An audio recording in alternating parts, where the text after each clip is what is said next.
নমস্কার, আপনারা দেখছেন ট্রাইবস টিভি বাংলা। নীতি নির্ণয়ন আর দুর্নীতি আরও একটি গুরুত্বপূর্ণ পর্ব নিয়ে আপনাদের সঙ্গে আমি শান্তনু। এই মুহূর্তে দাঁড়িয়ে ডিএ নিয়ে কিন্তু রাজ্য সরকারি যারা কর্মচারী আছেন এবং যারা পেনশন পান, পেনশনভোগী রাজ্য সরকারি, তাদের মনে কিন্তু সবথেকে বড় প্রশ্ন 25% ডিএ কোথায় গেল? কন্টেম্প্ট অফ সুপ্রিম কোর্ট হলো, তারপর ডিএ কি আদৌ পাওয়া যাবে? আর ডিএ যদি না পাওয়া যায় সেক্ষেত্রে কি হবে? কোর্ট কি ডিসিশন নেবে, কোর্ট কি নির্দেশ দেবে, সেদিকে কিন্তু প্রত্যেকের নজর এই মুহূর্তে। সুপ্রিম কোর্ট বলেছেন যে এই সপ্তাহেই কিন্তু এই মামলার নিষ্পত্তি সম্ভবত হতে যাচ্ছে, এরকমই আশা করছেন রাজ্য সরকারি কর্মচারীরা। তার পাশাপাশি এসএসসি 31শে ডিসেম্বর যত আসছে, তারপর কি দাঁড়াবে, কি হবে তারা কি প্রফেশন চেঞ্জ করবেন, নাকি তাদের পরবর্তী পদক্ষেপ কি হবে? এবং এর সঙ্গে দুর্নীতির পাহাড় প্রমাণ অভিযোগ শাসক দল তৃণমূল কংগ্রেসের বিরুদ্ধে। আবার তার মধ্যে এসআইআর নিয়ে, বঙ্গে এসআইআর যদি না নির্বাচন কমিশন করতে পারে তাহলে কি হতে পারে, এইসব নিয়ে কিন্তু উত্তাল পরিস্থিতি এখন গোটা বঙ্গে। যত ভোট এগোবে এই উত্তাল পরিস্থিতি কিন্তু আরও উত্তাল হতে শুরু করবে। তাহলে আমরা প্রথমেই ডিএ নিয়ে কিন্তু শুরু করব আজকের পর্ব, কারণ আমাদের সঙ্গে আজকে যিনি অতিথি আছেন আপনাদের ভীষণ পরিচিত মুখ। আমার বাদিকে বসে আছেন আইনজীবী, প্রখ্যাত আইনজীবী শীর্ষেন্দু সিংহ রয়। শীর্ষেন্দুদা, আপনাকে ট্রাইবস টিভি বাংলা স্টুডিওর প্রথমবার নীতি নির্ণয় আর দুর্নীতি অনুষ্ঠানে আপনাকে স্বাগত। নমস্কার। শীর্ষেন্দুদা, প্রথমেই ডিএ নিয়ে কিন্তু সুপ্রিম কোর্ট এই সপ্তাহের মধ্যেই এরকম শোনা যাচ্ছে, সূত্রের খবর, যে একটা নিষ্পত্তি হতে যাচ্ছে। প্রচুর মানুষজন জানতে চাইবেন, আমরা আগেও পর্ব করেছি এখানে ভাস্করবাবু যৌথ মঞ্চের এসেছিলেন, আরও অনেক আইনজীবীরা এসেছিলেন, তারাও বলেছেন এই মুহূর্তে দাঁড়িয়ে কি আপডেট এবং কি হতে পারে শীর্ষেন্দুদা? গ্রীষ্মকালীন অবকাশের পর সুপ্রিম কোর্টে গত সোমবার ডিএ মামলা ছিল 4 তারিখ। বেশ 4 তারিখে ডিএ মামলা পিছিয়ে গিয়ে 5 তারিখ থেকে শুরু হয়েছে, আজ বৃহস্পতিবার। তা সেই জায়গাতে ফার্স্ট ভাবতে হবে যে ডিএটা কিন্তু মৌলিক অধিকার, সেটা কলকাতা হাইকোর্ট বলেছে, সুপ্রিম কোর্টও বলেছে। আজকে সরকারি কর্মচারীরা নিজেদের যে চাকরি করেন তার জন্যে সেটা ডিএ দেওয়া হয়, ডিয়ার আলাউন্স। সেই জায়গাতে আজকে কেন্দ্রীয় সরকারের থেকে 37% আজকে রাজ্য সরকার কম পায়। কেন, কিসের জন্যে? আজকে যদি পিছনে ফিরে থাকতে হয় তাহলে তখন দেখতে হবে এই মুখ্যমন্ত্রী বলেছিলেন যে যারা ডিএ দিতে পারে না তাদের সরকারে থাকার কথা নয়। বেশ কিন্তু আজ তিনি যখন মুখ্যমন্ত্রী, তার সরকারি কর্মচারীরা যে প্রকল্পগুলো, আজকে এতগুলো প্রকল্প, এতগুলো স্ত্রী প্রকল্প, কন্যাশ্রী থেকে শুরু করে সব কিছু, সেই প্রকল্প আজকে বড় আকার ধারণ করতো না যদি না এই সরকারি কর্মচারীরা সেই প্রকল্পগুলোর কাজগুলো এগিয়ে না নিয়ে যেত। আর তাদের দিয়ে দেওয়া যাচ্ছে না, তাদেরকে এরকম বঞ্চনা করা হচ্ছে। আজকে দিল্লির বঙ্গভবনে যে বাঙালিরা, যে সরকারি কর্মচারীরা চাকরি করেন তাদের কিন্তু কেন্দ্রীয় সরকারের হারে দিয়ে দেওয়া হয়। তাহলে কেন এই বৈষম্য হবে? কেন বাংলায় চাকরি করে আজকে কেন্দ্রীয় সরকারি হারে 37% বাদে কেন পাবো? সুপ্রিম কোর্ট কিন্তু গ্রীষ্মকালীন অবকাশের আগে বলে দিয়েছিলেন যে 50% অন্তত ডিএ দিন, কিন্তু সরকারি আইনজীবী বলেছিলেন যে আমাদের 50% ডিএ দিতে গেলে আমাদের সরকারের কোমর ভেঙে যাবে, অর্থনৈতিক কোমর। একদম এ কথা আপনাদের মনে আছে? একদম। কিন্তু সেই জায়গাতে সুপ্রিম কোর্ট সেই কথা শুনে বলেছিলেন তাহলে ইমিডিয়েট 4 আগস্ট আমাদের ছুটিকালীনের পর, গ্রীষ্মকালীন অবকাশের পর 4 আগস্ট আপনাদের ডেট দেওয়া হলো, তার মধ্যে 25% ডিএ মিটিয়ে দিন। সেটা তো ইন্টারিম অর্ডার ছিল। একদম। বেশ। কিন্তু সেই অর্ডার রাজ্য সরকার কর্মচারীদের, সেই অর্ডার রাজ্য সরকার মানলেন না, সেখানে কন্টেম্প ফাইল হয়েছে। আজকে দেখা যাক কি হয়, কিন্তু এটা প্রাপ্য, এটা মৌলিক অধিকার। না, সেক্ষেত্রে শীর্ষেন্দুদা কি হতে পারে, মানে আলটিমেটলি কি ডিএ পাবে? অবশ্যই, এটা হলো একদম মোদা প্রশ্ন। না, অবশ্যই পাবে প্রশ্ন। ডিএ মৌলিক অধিকার, তাদের রাইট, ডিএ পাবেই। এবং যে জায়গায় গেছে, স্যাট থেকে শুরু করে হাইকোর্ট, হাইকোর্ট থেকে সুপ্রিম কোর্ট, আবার হাইকোর্ট, হাইকোর্ট থেকে সুপ্রিম কোর্ট, যে জায়গায় আজকে পৌঁছেছে সেই জায়গায় রাজ্য সরকারকে দিতে বাধ্য ডিএ। বেশ, কিন্তু কত হারে পাবে এটাই হলো ব্যাপার, এবং কবে পাবে? পুজোর আগে কি কোনো আজকে সেই অর্ডার সুপ্রিম কোর্ট অবশ্যই দেবে এই সপ্তাহের মধ্যে, কিন্তু যে জায়গাতে আজকে 50% দিতে বলেছিলেন, আজকে 50% বলতেই পারেন, যে যতটা বাকি আছে 37% বাকি আছে তার 50% এই মুহূর্তে দিয়ে দিন, কিংবা 2 সপ্তাহের মধ্যে দিয়ে দিন, কি পুজোর আগে দিন, সেটা বলতেই পারেন।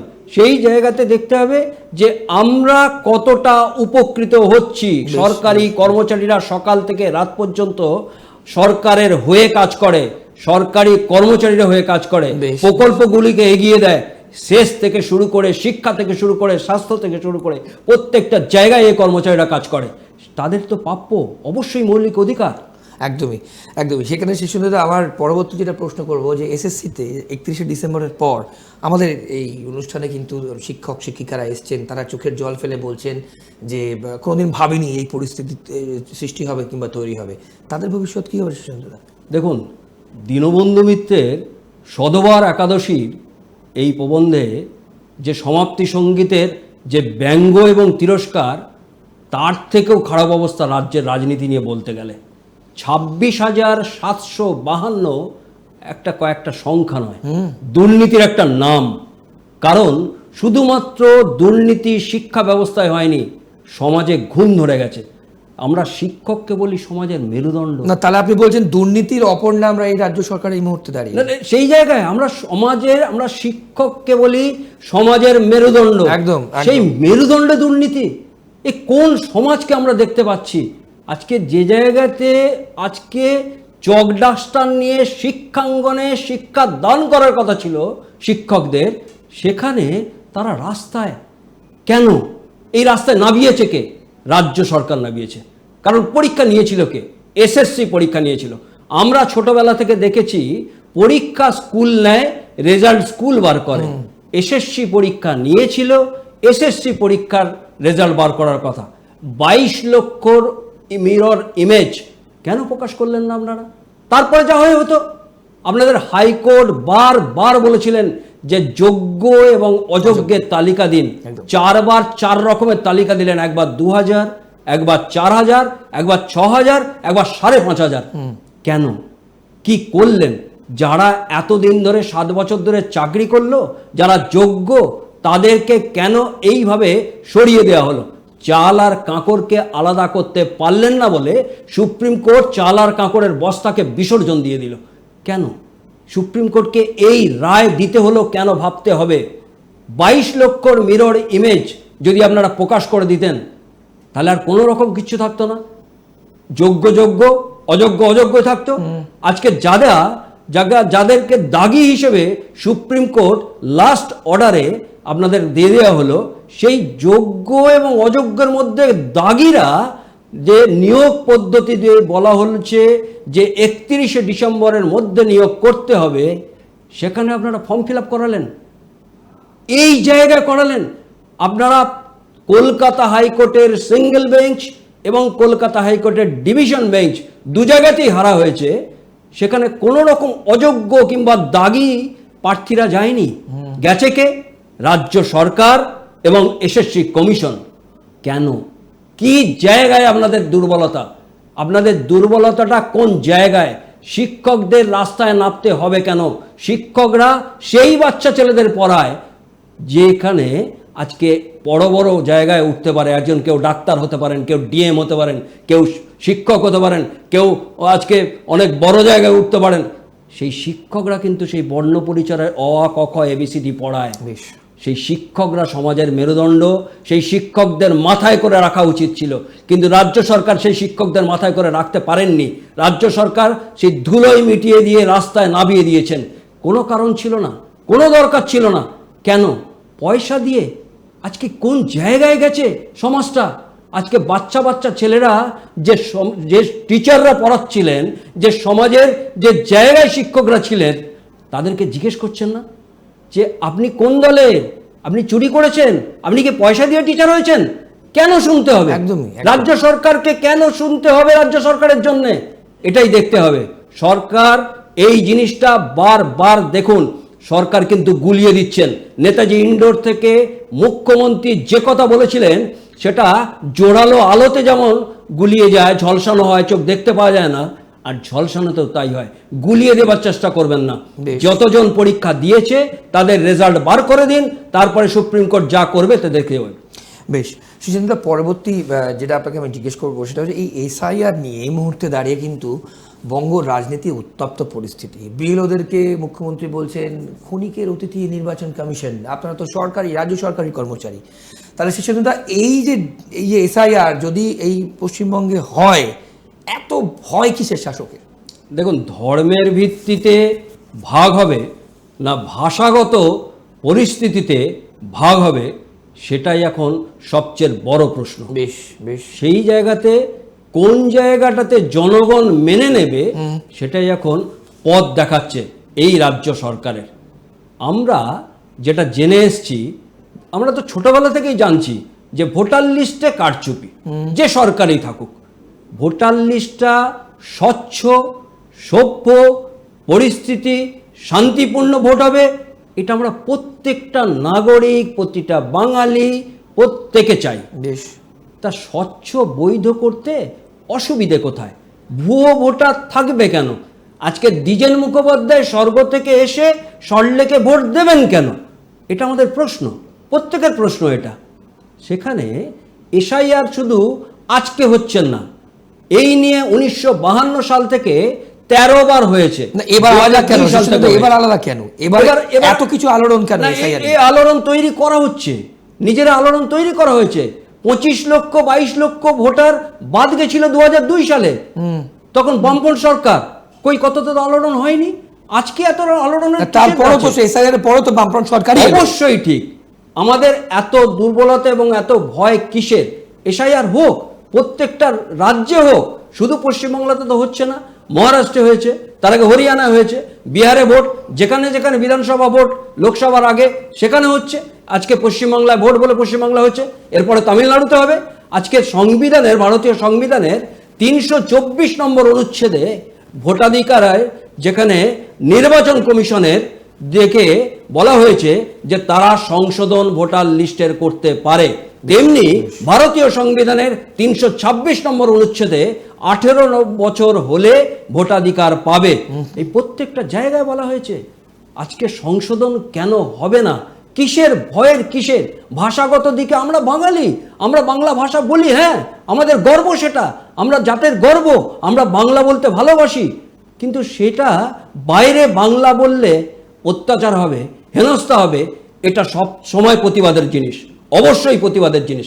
কিন্তু কিন্তু বৈধ ভোটার লিস্ট কিংবা বৈধ আধার, ভোটার প্যান কার্ড, পাসপোর্ট বৈধ না থাকলে বাংলা বললেও ভোটাধিকার থাকবে না, ভোটার লিস্টের নাম বাদ যাবে এবং যাবে না। এখানে শাসক দল শীর্ষেন্দুদা পরিষ্কার বলছে যে বাংলায় কথা বললে কি বাংলাদেশি? না, বাংলায় কথা বললে বাঙালি নয়, কারণ বাংলাদেশে এখানে বাংলাতে কথা বলে এবং অন্য জায়গাতেও বাংলায় কথা বলে। সেখানে আমার নাগরিকত্বতে আধার, প্যান, হ্যাঁ করি ফেললেই আধার কার্ড পাওয়া যায়, করি ফেললেই প্যান কার্ড তৈরি হয়, ভোটার কার্ড তৈরি হয়। কিন্তু প্রত্যেকটা জায়গায় যেখানে আজকে সংবিধানের কথাতেই বলা হচ্ছে যে নির্বাচন কমিশন কিন্তু আলাদা সংস্থা, কোনো দলের নয়, ভাবতে হবে। নির্বাচন কমিশন, শাসক দল তো বলছে বিজেপির সবাই ওখানে বসে আছে, সে তো সবাইকেই বলতে পারে। রাজ্য সরকারের যে ইলেকশন কমিশন, তাকেও তো বলতে পারে যে রাজ্য সরকারের, আর সে কেন্দ্রীয় সরকারের, তাকেও তো বলতে কেন্দ্রীয় সরকারের। আমাদের তো মেনে নিতে হবে, ইলেকশন কমিশনকে মেনে নিতে হবে। ইলেকশন কমিশন যদি কোনো রকম কোনো কিছু করে, তাহলে সুপ্রিম কোর্ট আছে, মামলা করুন, মামলাতে বলতে হবে। মামলা হয়েছিল, কিন্তু মামলায় সুপ্রিম কোর্ট বলে দিয়েছে যে, যেমন কমিশন বলেছিল যে আধার, প্যান এবং ভোটার কার্ডের কোনো বৈধতা থাকবে না, কিন্তু তা বলেনি। ও আদালত বারবার বলেছিল তুমি তথ্য দিয়ে বোঝাও যে এগুলো কেন হয়েছে। সেই সময় কমিশন বলেছিলেন যে এই জায়গাতে আমরা 13টা পাসপোর্ট সহ 13 রকম আমরা ভোটার, বৈধ ভোটারের জন্যে আমরা আধার কার্ড সহ প্রত্যেকটা জায়গায় দেওয়া হয়েছে। এবং আমরা চাই যে বৈধ ভোটার লিস্ট, সেটার পবিত্রতা চাই। এটা কমিশন কিন্তু আদালতে পরিষ্কার করে জানিয়ে দিয়েছে। বেশ, ওকে। না শীর্ষেন্দু, তাহলে সেক্ষেত্রে এসআইআর যদি নির্বাচন কমিশন এখানে করতে কোনো অসুবিধার সম্মুখীন হন, কিংবা কোনো বাধার সম্মুখীন হন, সেক্ষেত্রে কি হবে? সেটা ইলেকশন কমিশনকে অবশ্যই দেখতে হবে। আমি বলবো এই যে বিএলওদের নিয়ে এত রকম বিএলওরা কি কথা করবে? হচ্ছে, বিএলও তো মাঝখানে পড়ে বুথ গেছে। লেভেল অফিসার, একদম, তারা রাজ্য একদম। সরকারের হবে না কেন্দ্রীয় সরকারের হবে, কাদেরকে বলা হচ্ছে আজকে স্টেজে বসে বলছেন যে আমার সরকারি কর্মচারী, না, উনি জানতেন আজকে না, আমাদের, আমাকে জানানো হলো। হ্যাঁ অবশ্যই আজকে আমাদের থাকতে হবে, ইলেকশন কমিশন চলে যাবে তারপরেও কিন্তু আমাদের কাছে থাকতে হবে। একদম। এইভাবে হুমকি নয় যে কিছু হলে আমি দামামা বাজিয়ে দেব, এই ওয়ার্ডটা ইউজ করা হয়েছিল না। আমি তো চাই, আমি তো এক সময় লোকসভাতে বলেছিলাম বৈধ ভোটার লিস্ট, তার জন্যে আমি কাগজ ছড়ে দিয়েছিলাম অধ্যক্ষের দিকে। তা সেই নিয়ে আজকে কেন এরকম অসুবিধে হচ্ছে, কেন এরকম ঢুকবে, কেন বৈধ ভোটার কার্ড থাকবে না কিন্তু আধার কার্ড থাকবে না, তাদের ভুয়ো ভোটার, মৃত ভোটার, ডবল নাম কেন থাকবে না? সংশোধন হবেই, সেটা যাই হোক। আর বিএলও থেকে শুরু করে ইএলও অবধি ইলেকশন কমিশন ঠিক করুন যে কেন্দ্রীয় সংস্থা, কেন্দ্রীয় বাহিনী তাদের নিরাপত্তা দেবে, তবে এটা হবে। বেশ, তাহলে আপনি বলছেন এসআইআর বঙ্গে হবেই? অবশ্যই হবে, অবশ্যই হবে, কারণ সেটা বঙ্গটা ভারতবর্ষের বাইরে নয়, ভারতবর্ষে হচ্ছে, প্রত্যেকটা রাজ্যে হচ্ছে, এখানেও এসআইআর হবে। এসআইআর হতে অসুবিধাটা কোথায়? আমরা তো বারবার বলছি, আমরা কোনো সময় ইয়ার্কি করে বলি যে আপনার একটু আগে আমাকে বললেন না ভোটার লিস্ট প্রিসাইডিং অফিসার বলেন কেন, কিসের জন্যে? না আমার ঠাকুমা তো 2 বছর আগে মারা গেছেন, তাহলে আমি ঠাকুমাকে দেখতে পেতাম, প্রতি বছর এই ভোটার সময় আসেন, ঠাকুমার ভোটটা ঠিক পড়ে যায়। এটা কি করে হয়? কেন কি করে হয়? আমরা ছোটবেলা থেকে কেন কিসের জন্য জানবো? আমি একটু ইন্টারাপ্ট করি, দর্শকরা তো বুঝতে পারবেন না।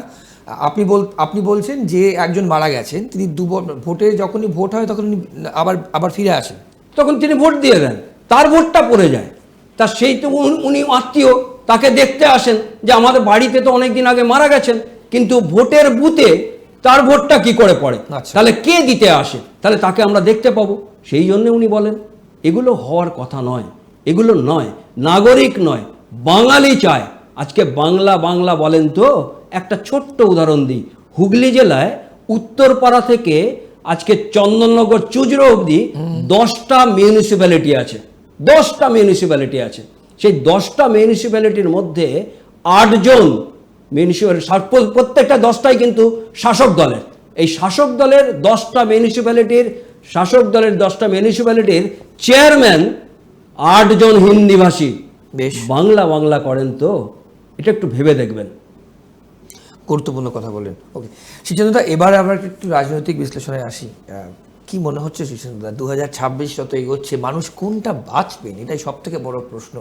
একদিকে হিন্দুত্ব, অন্যদিকে বাঙালি আবেগ, বাঙালি অস্মিতা সামনে, আবার অন্যদিকে দেখুন এসআইআর নিয়ে কিন্তু শাসক দল বলছে মানুষজন আতঙ্কিত হয়ে পড়ছেন, বিজেপি আতঙ্কিত করে তুলছে, নাম যদি কেটে যায় তাহলে বাংলাদেশে আর ফেরত যেতে হবে, আত্মহত্যা করছে মানুষজন।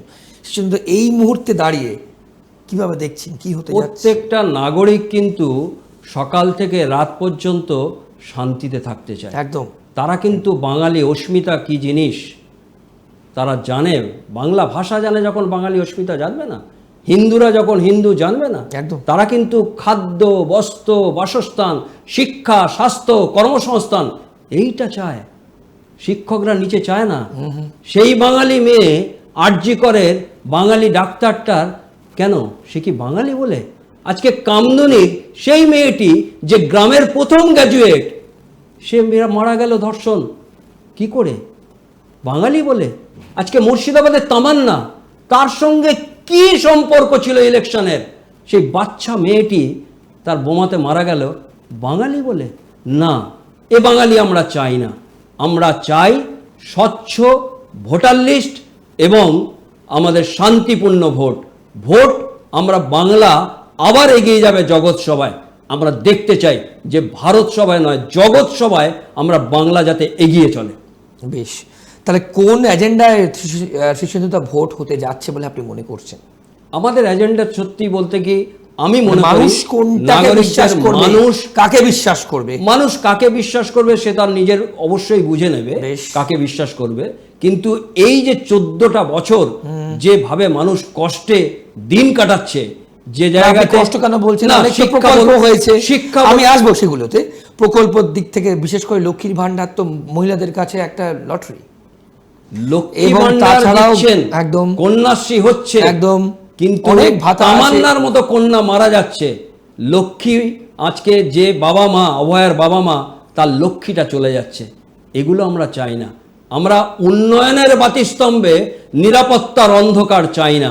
আমরা সেই জায়গাতে আলোর দিশা চাই, আলো দেখতে চাই। বাংলাকে এগিয়ে নিয়ে যেতে হবে, তাকেই আমরা ভোট দেব। বেশ, অগাস্ট মাস যেহেতু সামনেই 1 বছর হবে অভয়াকাণ্ডের, আপনারা প্রত্যেকে জানেন। সেজন্য আবারও কি সেই নবান্ন অভিযান, আমরা জানি প্রত্যেকেই 9 তারিখে নবান্ন অভিযানের ডাক দেওয়া আছে, সেখানে কি আপনার মনে হয় আবারও এই আরজিকর ইস্যু নিয়ে উত্তাল হবে রাজ্যের পরিস্থিতি, এবং ভোটে এর কি আদৌ কোনো প্রভাব পড়বে সেজন্য কি মনে হয়? দেখুন, ভোটের প্রভাব পড়বে কি পড়বে না সেটা মানুষজন বুঝতে পারবে কি বুঝবে। তারা আজকে বেকার ছেলেমেয়েরা ঘুরে বেড়াচ্ছে, তারা যদি 500 টাকা 1000 টাকা নিয়ে যদি সুখে থাকে তাহলে থাকুক, তাহলে বাঙালি তাই থাক। কিন্তু আজকে আমার ছেলেটা 18 থেকে 28, দেখবেন পাড়ার ছেলেগুলো শুধু ঘুরে বেড়াচ্ছে, তাদের কোনো চাকরি নেই। পিএসসিতে এত বছর চাকরি হয়নি, এসএসসিতে চাকরি নেই, কোথায় যাবে? What next? পড়াশোনা করার কি অন্যায়? ছেলে মেয়েদের পড়াশোনা করানো কি অন্যায়? বাবা মা যে এত এত চেষ্টা করে, আজকে অভয়ের বাবা মা তাদের যে জায়গা, তাদের একটা মেয়েকে কিভাবে ডাক্তারি পাস করিয়েছেন, তার যে এই অবস্থা, তার অবস্থাতে প্রতিটা বাঙালি কেন, প্রতিটা ভারতবাসী, প্রত্যেকটা পৃথিবীর মানুষ তার সঙ্গে আছে। আজকে নবান্ন অভিযানই বলুন আর যেই বলুন, বিচার আমরা অবশ্যই চাই, বিচার প্রত্যেকে চায়। তার বিচার হোক, তামান্নার বিচার হোক, কামদুনির বিচার হোক, মধ্যমগ্রামের বিচার হোক, প্রত্যেকটা জিনিসের বিচার হোক। বেশ, এবার একটু ট্রিকি কোয়েশ্চেন শীর্ষেন্দুদা। এখানে এই অনুষ্ঠানে কিন্তু বিভিন্ন রাজনৈতিক নেতারা এসেছেন, সাধারণ মানুষ তো আছেনই, বিভিন্ন পেশার মানুষজন। এটা ইন্টারেস্টিং জিনিস, এখানে যারা বামেরা আসছে তারা বলছে তৃণমূলের সঙ্গে বিজেপির একটা ইউনিক সেটিং আছে, যে সেটিং একদম এমন লেভেলের সেটিং যেখানে সাধারণ মানুষ বুঝতে পারবেন না। আপনার কি তাই মনে হয়? মানে বামেরা কাদের বি টিম, তৃণমূলের না বিজেপি? আজকে বামেরা কি বি টিম কি এ টিম আমি আইনজীবী হিসেবে বলতে পারবো না। আমার যেটুকু দেখে মনে হয় যে এই তৃণমূল এবং বিজেপি পরস্পরকে করেন, আর এদের দুজনকে মানে আপনার সমালোচনা করেন বামেরা। আজকে বাম এবং কংগ্রেস যে এক হবে, এটাও তো আমরা ভাবতে পারিনি কোনোদিন, যে কংগ্রেস এবং বাম সারা জীবনের শত্রু ছিলেন কিন্তু এখন মিত্র হয়ে গেছেন। কিন্তু সেখানে কে কার মিত্র হবে আর কে কার শত্রু হবে আমরা কাউকে চাই না।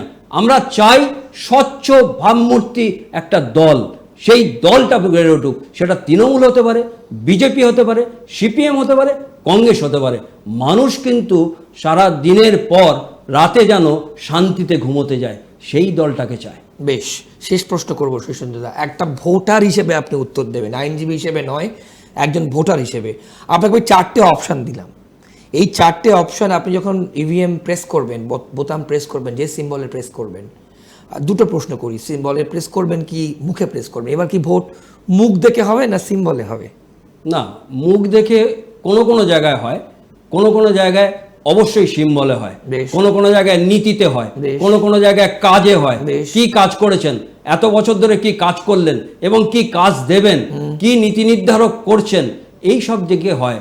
এই জায়গা থেকে আজকে প্রত্যেকটা জায়গায় এরকম অবস্থা। তো না, আমি বলছি 2026-এ কি ভিত্তিতে ভোট হবে? সিম্বলে ভোট হবে নাকি চিহ্নে ভোট হবে? যদি মানুষ পরিত্রাণ চায়, পরিবর্তন চায়, বিভিন্ন মানুষ বিভিন্ন, দেখুন, ধর্মের ভিত্তিতে হতে পারে, ভাষাগত দিক থেকে হতে পারে, আবার চাকরির ভিত্তিতে হতে পারে। বেশ, ধর্মের ভিত্তিতে না হয়ে, ভাষাগত না হয়ে, আবার চাকরিতেও না হয়ে খাদ্য বস্ত্র বাসস্থানের হতে পারে। আমি ভালোভাবে থাকতে চাই, ভালোভাবে বাঁচতে চাই, তার ভিত্তিতেও। তাহলে এগুলো কোনো প্রভাব পড়বে না বলছেন আপনি? আরজিকর বলুন, আপনি এসএসসি বলুন, আপনি দুর্নীতি বলুন, অবশ্যই প্রভাব মহিলা পড়বে, নিরাপত্তা বলুন, কোনো প্রভাব পড়বে? দুর্নীতির পড়বে, আরজিকরের পড়বে, প্রভাব অবশ্যই পড়বে। মানুষের মনে প্রভাব আছে। ঠিক করে যদি ঠিকঠাক ভোট হয় তবে দেখতে পাবেন যে পরিবর্তন কোন জায়গায় যায়।